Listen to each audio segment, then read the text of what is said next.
नमस्कार, मेरा नाम है सुमित सिंह मेहता। हाजिर हूँ आपके सामने क्लासिकल मैकेनिक्स से रिलेटेड एक और नया लेक्चर लेके। आज का हमारा है लेक्चर नंबर 36 और आज के इस लेक्चर का हमारा टॉपिक क्या रहने वाला है। हमारा टॉपिक है rotational motion with constant angular acceleration.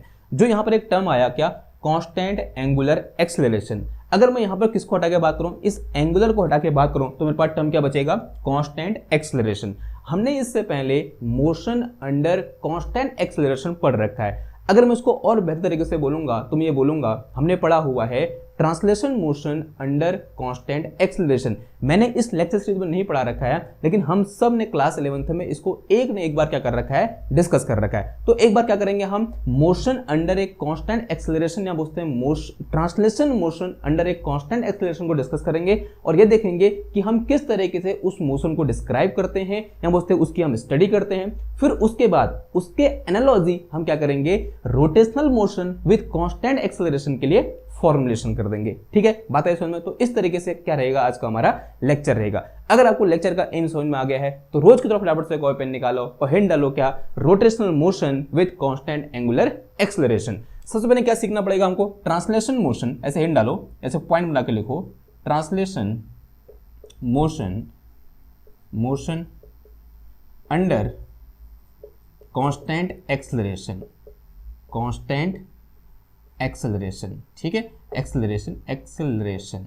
Okay, now अब देखो, एक मैं यहां पर एक सिचुएशन एज्यूम करूं। मान लिया ये मेरे पास क्या है, एक रेफरेंस पॉइंट है। अब वन डायमेंशनल मोशन है ऐसा बोल सकता हूं मैं, या बोल सकता है लीनियर मोशन है, या बोल सकता हूं ट्रांसलेशन मोशन है। तो ट्रांसलेशन मोशन में किसी एक ऑब्जेक्ट की पोजीशन को डिस्क्राइब करने के लिए सबसे पहले मुझे क्या चाहिए, एक रेफरेंस पॉइंट चाहिए। मान लिया ये मेरे पास क्या है, एक रेफरेंस पॉइंट है और at time t equal to 0 पर कोई एक ऑब्जेक्ट कहां पर है, यहां पर है। ये क्या है, मेरे पास ऑब्जेक्ट है, मान लिया कोई इंसान है और ये कहां पर है, यहां पर जो टाइम है कितना मान लिया हमने, t इज इक्वल टू 0 मान लिया और इसको मैंने रेफरेंस पॉइंट o मान लिया और जो पोजीशन है यहां से यहां तक वो मैंने कितनी मान ली, x0 मान ली। फिर ये जो मेरे पास ऑब्जेक्ट है यहां पर, इसकी जो मान लिया वेलोसिटी है वो कितनी है, u है। इस पॉइंट पर at time t equal to 0 पर इसकी वेलोसिटी कितनी है, u है। उसके बाद क्या करता है, मूव करना स्टार्ट करता है और ये ऑब्जेक्ट यहां से कहां पहुंच जाता है, इस पॉइंट पर पहुंच जाता है। और मैंने मान लिया जब इस पॉइंट पर पहुंचा, इस पॉइंट पर जो इसकी पोजीशन है वो क्या है, अलोंग एक्स एक्सिस, वो कितनी है, x है। और यहाँ पर जो टाइम t इक्वल टू है वो कितना है, t है। और ये मान लिया कि यहाँ पर जो उसकी वेलोसिटी होगी, यहाँ कितनी थी, u थी, और यहाँ कितनी हो गई है, v हो गई है। और जो पूरा मोशन हो रहा है वो अंडर एक कांस्टेंट एक्सेलरेशन a हो रहा है। तब हमने इस मोशन को डिस्क्राइब करने के लिए 3 इक्वेशन लिखी थी। थोड़ा बहुत याद आ रहा है आपको कि इस मोशन को हम क्या कर सकते हैं, 3 इक्वेशन की हेल्प से डिस्क्राइब कर सकते हैं, जिन इक्वेशन को हमने क्या बोला था, इक्वेशन ऑफ मोशन बोला था। हमारे पास वो 3 इक्वेशन ऑफ मोशन क्या थी, पहली इक्वेशन ऑफ मोशन थी हमारे पास क्या, v is equal to u plus at थी। दूसरी इक्वेशन क्या थी, अगर आपको थोड़ा बहुत याद है, वो थी हमारे पास क्या, x minus x0 is equal to ut plus half of a t square. और थर्ड हमारे पास क्या थी, थर्ड थी हमारे पास क्या, v square is equal to u square plus twice of a x minus x0। ये हमारे पास क्या थे, वहां पर 3 इक्वेशन थी। अब आप तो कहोगे कि हमने तो क्या पढ़ रखा है, ये तो समझ में आता है, ये ऐसे है, लेकिन दूसरी इक्वेशन कैसे पढ़ रखी है, s equal to U T plus half A T square. तीसरी इक्वेशन कैसे पढ़ रखी है, v square equal to U square plus 2as। तो यहाँ पर तो ऐसा s जैसा कुछ आ ही नहीं रहा है। तो देखो सिंपल है, तो मान लिया, तो यहाँ पर थोड़ा सा कंसिडर कर लें कि let us consider x0 is equal to 0। यानी जो मैंने यहाँ पर क्या बोल रखा है कि at time t equal to 0 पर हमारा ऑब्जेक्ट यहाँ पर है। अब मैं ये बोल रहा हूँ कि वो यहाँ पर नगर कहाँ है, ओरिजिन पर है, यहाँ बोलते हैं रेफरेंस पॉइंट पर है। तो x इक्वल टू कितना हो जाएगा, x0 इक्वल टू कितना हो जाएगा, x 0 हो जाएगा। And we are assuming that x equal to कितना है, s है। अब देखो तीनों इक्वेशन कैसे मॉडिफाई हो जाएंगी नाउ। तो यहाँ से मेरे पास जो मॉडिफिकेशन है वो क्या हो जाएगा, पहली इक्वेशन तो वैसे रहेगा, पहली इक्वेशन में कोई मॉडिफिकेशन नहीं होगा, यानी क्या आ जाएगा, ये v equal to u plus a t आ जाएगा। सेकेंड इक्वेशन में मॉडिफिकेशन होगा, देखो क्या मॉडिफिकेशन होगा, जहाँ x है वहाँ क्या आ जाएगा, s आ जाएगा, जहाँ x0 है वहाँ क्या आ जाएगा, 0 आ जाएगा। तो यहाँ से मेरे पास s इक्वल टू कितना आ गया, ये ut plus half of a t square आ गया। और थर्ड इक्वेशन में मॉडिफिकेशन आएगा, देखो v स्क्वायर तो ऐसे रहा, तो ये क्या आ गया मेरे पास, v square is equal to, ये मेरे पास कितना हो गया यहाँ पर, लेट अस से this is u square and फिर प्लस कितना आ गया, ये मेरे पास 0 हो जाएगा और ये x जो कितना आ जाएगा, s आ जाएगा। तो मेरे पास कितना बचेगा, ये 2a एस बचेगा। अब आप खुश हो, अब आपको लग रहा है कि जाना पहचाना कि ऐसी कुछ परिचित इक्वेशन हमने क्लास 11th में पढ़ी थी, ठीक है। ये कोई नई चीज नहीं है, क्लास 9th में पढ़ी थी, क्लास 11th में पढ़ी थी, तो इतनी बार पढ़ रखी है आपने, तो मैं इनका डेरिवेशन आपको यहाँ पर नहीं करा रहा। वैसे मैं करा सकता हूँ डेरिवेशन, लेकिन इसकी कोई जरूरत नहीं है, क्योंकि आप इसका डेरिवेशन जानते भी हो। दो मेथड से हम कर सकते हैं, एक होता है हमारे पास ग्राफिकल मेथड और एक होता है हमारे पास कौन सा, कैलकुलस मेथड। आप इस डायग्राम के हेल्प से क्या कर सकते हो, इनको ड्राइव कर सकते हो, ठीक है। ओके, नाउ फिलहाल के लिए अब हमने ये क्यों लिखी यहाँ पर, देखो हमने क्या बोला, translation motion under constant acceleration के लिए हमने क्या किया, फॉर्मुलेशन किया, और हमने ये बोला कि इस मोशन को हम इन 3 इक्वेशन की हेल्प से डिस्क्राइब कर सकते हैं। उसी तरीके से जैसे हम इस मोशन को इन 3 इक्वेशन की हेल्प से ड्राइव कर सकते हैं, यही कहां, जब हम रोटेशनल मोशन की बात करते हैं तब हम इन 3 इक्वेशन के एनालॉजी यहां पर क्या करते हैं, 3 इक्वेशन लिखते हैं, और उन 3 इक्वेशन की हेल्प से हम एक rotational motion under constant angular acceleration को क्या कर सकते हैं, डिफाइन कर सकते हैं। अब देखो, मान लिया हमारे पास क्या है, एक ऑब्जेक्ट है जो क्या कर रहा है, रोटेशनल मोशन कर रहा है। ऐसा हम अज्यूम कर सकते नहीं कर सकते, आंसर है हाँ जी, कर सकते हैं। अब क्या कर रहा है, रोटेशनल मोशन कर रहा है, तो उसके लिए हमें क्या डिफाइन करना क्या डिफाइन करना पड़ेगा, सबसे पहले क्या डिफाइन निकल नहीं रहा है, सबसे पहले क्या डिफाइन करना पड़ेगा, सबसे पहले यहां पर हमको एक X Y Z coordinate system ले लो, तो यहां पे से हिंट डालो फॉर रोटेशनल मोशन, ऐसे हैशटैग बनाओ और हिंट डालो क्या, रोटेशनल मोशन के लिए। रोटेशनल मोशन के लिए किस तरीके से हम लिखेंगे, यहाँ पे हेडिंग यही हो सकती है आपकी, ठीक है, जो मैंने यहाँ पर लिखा है वही हेडिंग हो सकती है। देखो मान लिया हमारे पास क्या है, कोई एक ऑब्जेक्ट है, इसको मैं X Y Z coordinate system assume कर लूँ, this is my X axis, this is Y axis, और जेड एक्सेस कहाँ की ओर है, आपकी ओर है, यूं करके, ठीक है। और मान लिया कोई ऑब्जेक्ट क्या कर रहा है, इसमें इस तरीके से रोटेशनल मोशन कर रहा है, और इसको मैंने क्या बोल दिया, जीरो एंगुलर पोजिशन बोल दिया। अलोंग एक्स एक्सेस क्या है, जीरो एंगुलर पोजिशन है, और initially at time T equal to, माना एक यहाँ सर्कल अज्यूम करो, अगर रोटेशनल मोशन है तो ऑब्वियसली बात है कि जो पॉइंट होगा उस बॉडी का वो कैसे कर रहा होगा, एक सर्कल में रोटेट कर रहा होगा, और किसके अबाउट, एक्सेस ऑफ रोटेशन के अबाउट, और मान लिया रोटेशन किसके अबाउट हो रहा है, अलोंग जेड एक्सेस हो रहा है, तो वो पॉइंट इस तरीके से क्या करेगा, इस जेड एक्सेस के अबाउट एक सर्कल में क्या करेगा, मोशन करेगा, ये हम सब जानते हैं। मान लिया at time T equal to 0 पर जो पॉइंट था मेरा कहां पर है, यहां पर है, ये कहां पर है, at time T equal to 0 पर है, ठीक है। और ये मान लिया कि जो इसकी एंगुलर पोजीशन है इस टाइम पर, ये क्या है, जीरो एंगुलर पोजीशन। जैसे यहां पर क्या था, जीरो पोजीशन, अब उसका रेफरेंस पॉइंट था, उस तरह से हम यहाँ क्या डिफाइन करते हैं, जीरो एंगुलर पोजीशन डिफाइन करते हैं। तो ये जीरो एंगुलर पोजीशन है अलोंग एक्स एक्सिस, और मान लिया ये क्या है मेरे पास, दिस इज जो यहाँ क्या है, एक्स नॉट है, इसको मैंने क्या बोल दिया, थीटा नॉट बोल दिया, ये मेरे पास क्या है, थीटा नॉट बोल दिया। फिर उसके बाद कुछ टाइम बीता, माना जो पॉइंट है वो कहाँ चला गया, यहाँ चला गया, यानी ये माना यहाँ पर टाइम टी इक्वल टू कितना है, टी के बराबर है, तो पॉइंट कहाँ पहुँच गया, इधर पहुँच गया। और जैसे ही पॉइंट यहाँ पहुँचा, अब इसका जो पोजीशन है या बोलते एंगुलर पोजीशन है वो कितनी हो गई है, थीटा हो गई है। Now angular position is theta. अब एंगुलर पोजीशन कितनी है, थीटा है, पहले कितनी थी, थीटा नॉट थी। अब जैसे यहाँ पर इस पॉइंट पर जो उसकी वेलोसिटी है वो कितनी है, u है, उसी तरीके से मैं यहाँ पर अज्यूम कर रहा हूँ कि उसको एंगुलर वेलोसिटी है वो कितनी है, ओमेगा नॉट है, और यहाँ पर जो एंगुलर वेलोसिटी है वो कितनी है, ओमेगा है। और इस पूरे मोशन के दौरान जो एक्सेलरेशन है या वो जो एंगुलर एक्सेलरेशन है वो कांस्टेंट है, जिसकी वैल्यू कितनी है, अल्फा है। तो सेम सिचुएशन जैसी यहां थी वैसी मैंने यहां पर क्या कर दिया, आपके सामने रख दी, ठीक है। अब जिस तरीके से हमने यहां पर क्या लिखी, 3 इक्वेशन लिखी, उसी तरीके से हम इस मोशन के लिए भी क्या कर सकते हैं, इन 3 इक्वेशन के एनालॉजी यहां पर इक्वेशन लिख सकते हैं। सिंपल क्या करना पड़ेगा, जहां क्या है मेरे पास, यहां v है, वहां क्या रख दोगे, ओमेगा, जहां यहां u है वहां क्या रख दोगे, ओमेगा नॉट, जहां यहां क्या है, एक्सेलरेशन है, a है, यहां क्या रख दोगे आप, एंगुलर एक्सेलरेशन, जहां यहाँ क्या टी है तो टी की जगह टी रहेगा, ठीक है।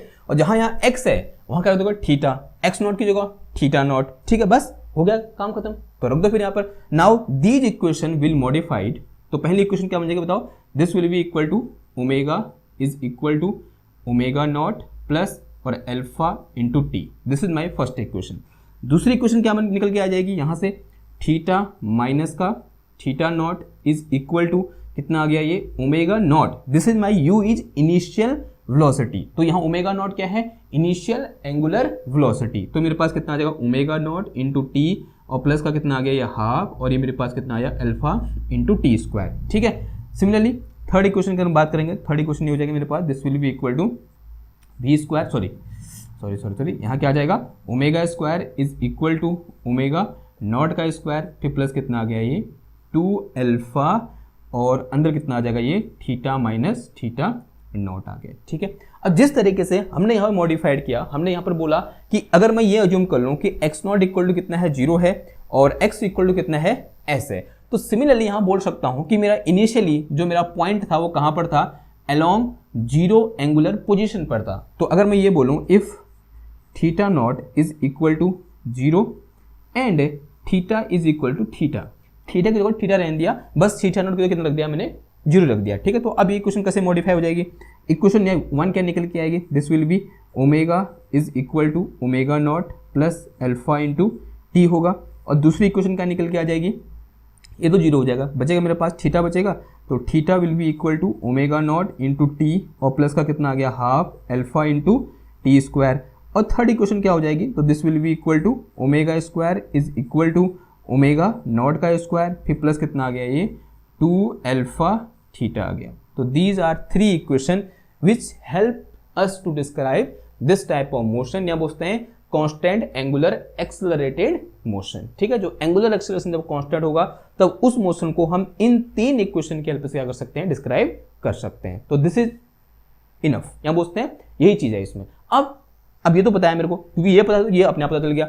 अब क्वेश्चन कैसे करेंगे, ठीक है, तो एक आध क्वेश्चन कर लेते हैं। अगर हमको क्वेश्चन करने आ रहे हैं तो इसका मतलब हम इस मोशन को समझ चुके हैं। ठीक है, तो फटाफट से इसको नोट करो, मैं क्या कर रहा हूँ यहाँ पर एक क्वेश्चन नोट कर रहा हूँ।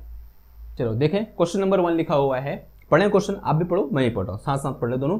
ए drum rotate around its central axis at an angular velocity of 12.6 radian per second.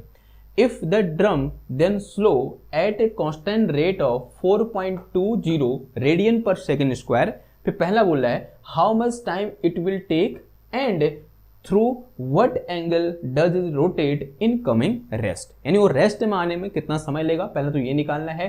दूसरा निकालना है कि जब वो रेस्ट में आ रहा होगा, इस ये अप्लाई होने के बाद, यहाँ बोलते हैं इस टाइप का कांस्टेंट रेट अप्लाई होने के बाद वो कितना एंगल क्या करेगा, रोटेट करेगा, ये हमें क्या करना है, फाइंड करना है। एक बार क्वेश्चन को एक डायग्राम की हेल्प से विजुलाइज करने की कोशिश करते हैं। हमारे पास क्या है, एक ड्रम है। अब सिंपल ड्रम हमारे घर में कैसा होता है, सिलेंड्रिकल शेप का होता है। मान लिया ये मेरे पास क्या है, इस तरीके से एक ड्रम है, और ये बोला गया है कि ये ड्रम अपनी सेंट्रल एक्सेस के अबाउट रोटेट कर रहा है, यानी यहाँ पर एक एक्सेस है यूं करके जो कि इसके बीच से होकर जा रही है, और ये जो ड्रम है वो क्या कर रहा है, इसके अबाउट इस तरीके से रोटेट कर रहा है। ठीक है, और इनिशियली उसका जो रोटेशन की जो एंगुलर वेलोसिटी है ओमेगा नॉट, वो कितनी है, 12.6 रेडियन पर सेकेंड है। क्या है, 12.6 रेडियन पर सेकेंड। इस तरीके से क्या कर रहा है, रोटेट कर रहा है, यानी इस तरीके से वो क्या कर रहा है, हमारा ड्रम रोटेट कर रहा है। फिर उसके बाद क्या होता है, if the drum then slows, देखो पहले इस कांस्टेंट स्पीड से क्या कर रहा था वो, या कांस्टेंट एंगुलर वेलोसिटी से वो रोटेट कर रहा था। उसके बाद क्या हुआ, हमने ड्रम को स्लो डाउन करना स्टार्ट किया। कैसे स्लो डाउन करेंगे, कुछ भी तरीका हो सकता है, ब्रेक अप्लाई कर दिए, या फिर अगर ड्रम ऐसे घूम रहा है, ड्रम ऐसे घूम रहा है तो हमने ऐसे हाथ लगा दिया उस पर, हाथ लगाते क्या हो जाएगा, ड्रम स्लो डाउन हो जाएगा। अब जो स्लो डाउन हो रहा है उसका रेट क्या है, किस रेट से हो रहा है वो, 4.20 रेडियन पर सेकेंड स्क्वायर, यानी यहां पर जो मेरे पास 4.20 दे रखा है वो क्या है, उसका एंगुलर एक्सेलरेशन है। यानी अल्फा इक्वल टू कितना है, अल्फा इक्वल टू दे रहा है कितना, 4.20 रेडियन पर सेकेंड स्क्वायर। अब यहां पर ये क्या हो रहा है, डिक्रीज कर रहा है, स्लो हो रहा है। स्लो हो रहा है इसका मतलब क्या आएगा, यहां पर नेगेटिव साइन आएगा। पुराने दिन याद करो, जब वहां पर हम ब्रेक लगाते थे हम एक्सेलरेशन को नेगेटिव लेते थे। तो सिमिलरली यहां पर भी हम क्या लेंगे, जो एंगुलर एक्सेलरेशन है, अगर इसकी वेलोसिटी कम हो रही है, अगर हमारा जो ड्रम है वो स्लो डाउन हो रहा है, तो एक्सेलरेशन कैसा आएगा, हमारा नेगेटिव आएगा। ठीक है, और फिर उसके बाद क्या बोल रहा है, how much time it will take to come rest. ठीक है, यानी t इक्वल टू निकालना है, और रेस्ट में आने के लिए, रेस्ट आने का मतलब क्या हुआ कि जब ओमेगा इक्वल टू कितना हो जाएगा, 0 हो जाएगा। और एक और चीज निकालना है कि जब ये रेस्ट में आ रहा होगा तो थीटा इक्वल टू कितना लगेगा, तो what will be the value of theta, ये भी हमें क्या करना है, फाइंड करना है कि what angle does it rotate in coming rest. Rest में आने के लिए वो कितना एंगल क्या करेगा, रोटेट करेगा, ये हमें क्या करना है, फाइंड करना है। देखो कैसे फाइंड करोगे, सिंपल से, ये 3 इक्वेशन है मेरे पास, जो लग रही है फटाफट लगा दो, आंसर निकाल दो। पहले हमें क्या निकालना है, टाइम निकालना है। तो since we know omega equal to क्या होता है, ओमेगा नॉट, और प्लस यहाँ पर कितना आता है, अल्फा इंटू टी आता है।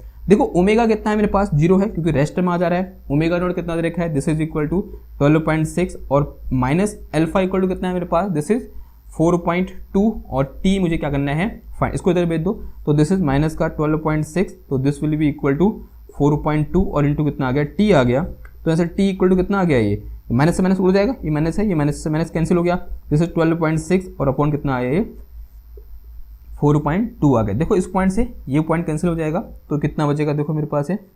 तो this will be equal to, अगर मैं इसको थोड़ा सा सॉल्व करूँगा तो 4 5 6 और ये 3 से कैंसिल हो रहा है, तो 4 3 12 और 3 दूना 6 और ये हो जाएगा मेरे पास कितना, 3 दूना सॉरी कितना आएगा 3 एकम 3 और फिर कितना आएगा 6 और 4 3 12, यानी कितना आ गया ये 43/14 आ गया। और अगर थोड़ा सॉल्व करोगे तो कितना आ रहा है, ये 4 3 42 होता है ना, तो दिस इज 3.07 सेकेंड। ठीक है, तो दिस इज माई टाइम, कितना है 3.07 second. This is our answer. पहले वाले का आंसर निकल गया, यानी कितना टाइम लगेगा, इतना टाइम लगेगा। ओके, अब दूसरे वाले का आंसर देखो। अब दूसरे वाले का आंसर देखने से पहले थोड़ा बहुत इस सिचुएशन को विजुलाइज करने की कोशिश करो। मान लिया यहाँ पर मैंने एक पॉइंट अज्यूम कर लिया जो यहाँ से कितनी डिस्टेंस पर है, r डिस्टेंस पर है, ऐसा मैंने बोला ना। अगर मैं ये बोलूँ कि ये मेरी z एक्सेस है, तो इसको ऐसे लिख सकता हूँ, इस पॉइंट के मोशन को ऐसे डिस्क्राइब कर सकता हूँ कि this is my x axis, this one is my y axis. मैं सिर्फ इस पॉइंट को देख रहा हूँ। ठीक है, तो अब इनिशियली जो मेरा पॉइंट है वो किस स्पीड से चल रहा है, ओमेगा नॉट की स्पीड से चल रहा है। ठीक है, अब मान लिया वो इतना चला हुआ है। ठीक है, this is angle made by this point, तो this is angle made by this point from x axis, और एक्स एक्सेस को क्या बोला है मैंने, this is zero angular position बोल रखा है। ठीक है, और लेट अस से अगर मैं इस एंगल को मेजर करूंगा तो कितना आ जाएगा, this angle will be equal to, this angle will be equal to, angle equal to क्या होता है, आर्क अपॉन रेडियस, या फिर मैं एंगुलर डिस्प्लेसमेंट बोलूंगा तो this will be omega not into T आ जाएगा।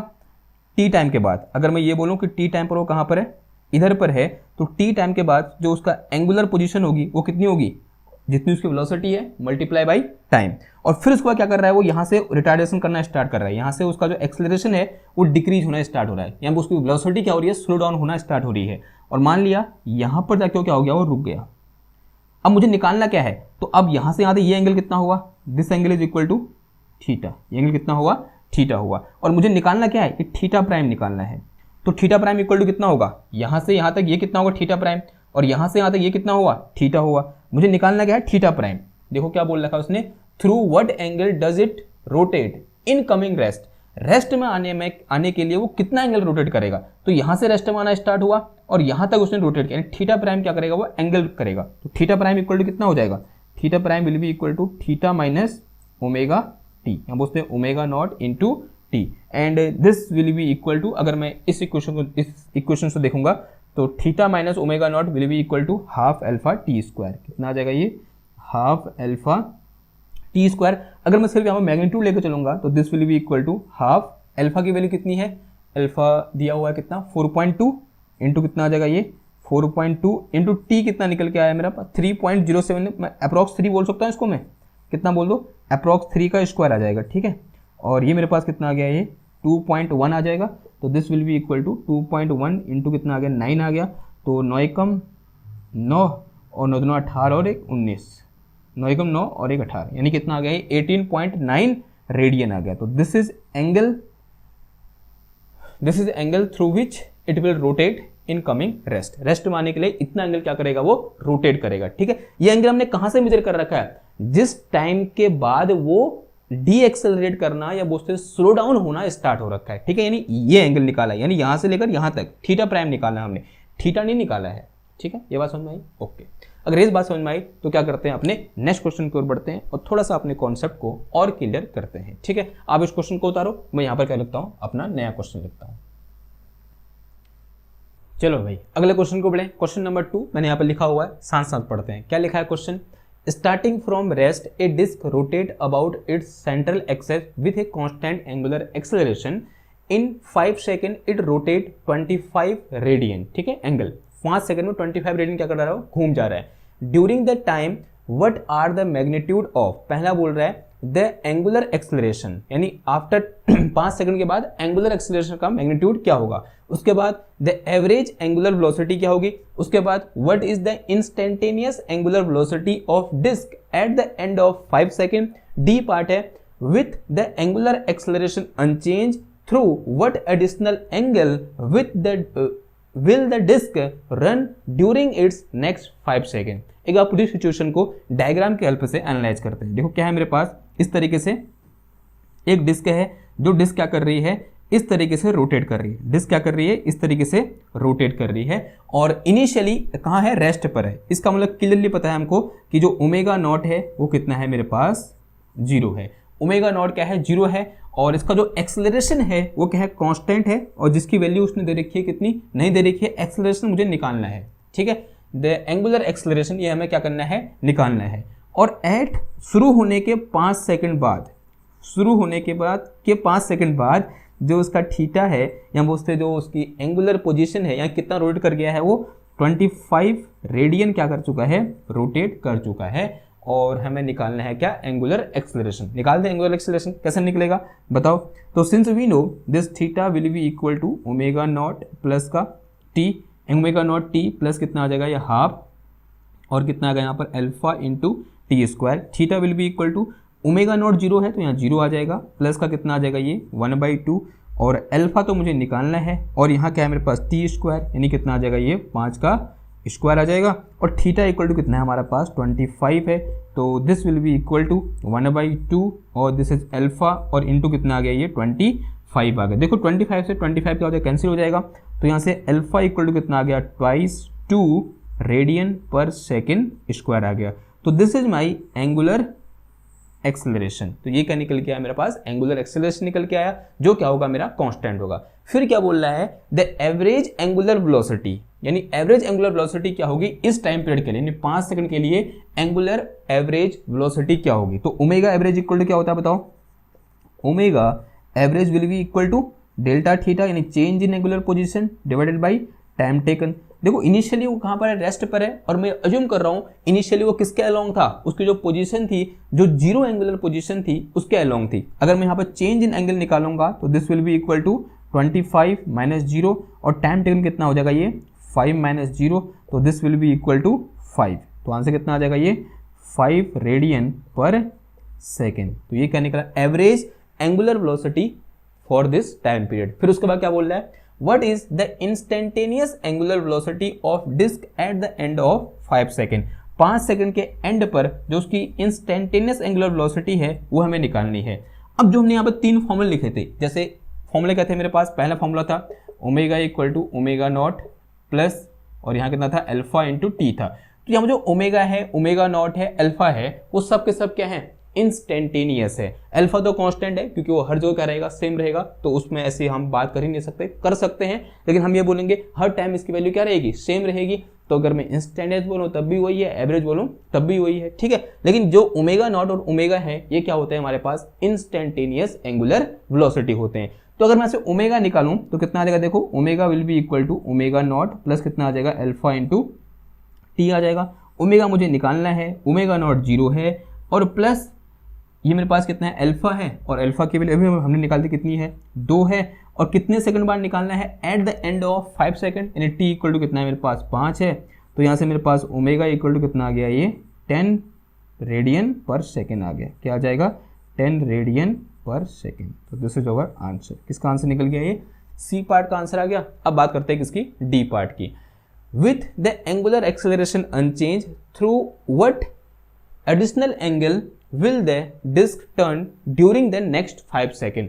अब पहले 5 सेकेंड तो पहले चल गया था वो सेम एक्सेलरेशन से, अब सेम एक्सेलरेशन से 5 सेकेंड के लिए और चल रहा है। तो जो सेकेंड जो मेरे पास 5 सेकेंड है, जो नेक्स्ट 5 सेकेंड है, उसमें वो कितना एंगुलर पोजीशन में चेंज होगा या बोलते हैं जो एंगुलर डिस्प्लेसमेंट है वो कितना होगा या बोलते हो कितना एंगल क्या करेगा, रोटेट करेगा, ये हमें क्या करना है, फाइंड करना है। ये मिटाऊं मैं, ओके। देखो कैसे निकालेंगे, एक बार ट्राई करो। अगर मैं ये बोलूं वो टोटल कितने टाइम के लिए चला, देखो 5 सेकंड पहले चला था, 5 सेकंड फिर चल गया। अगर मैं ये वाली इक्वेशन लगाऊं कि theta is equal to omega not into T plus का half of alpha into T square, तो इसके लिए ओमेगा नॉट कितना है मेरे पास, 0 है, तो टी इक्वल टू कितना 10 सेकंड हो जाएगा, बिकॉज 5 सेकंड पहले चला था, 10 सेकंड हो गया।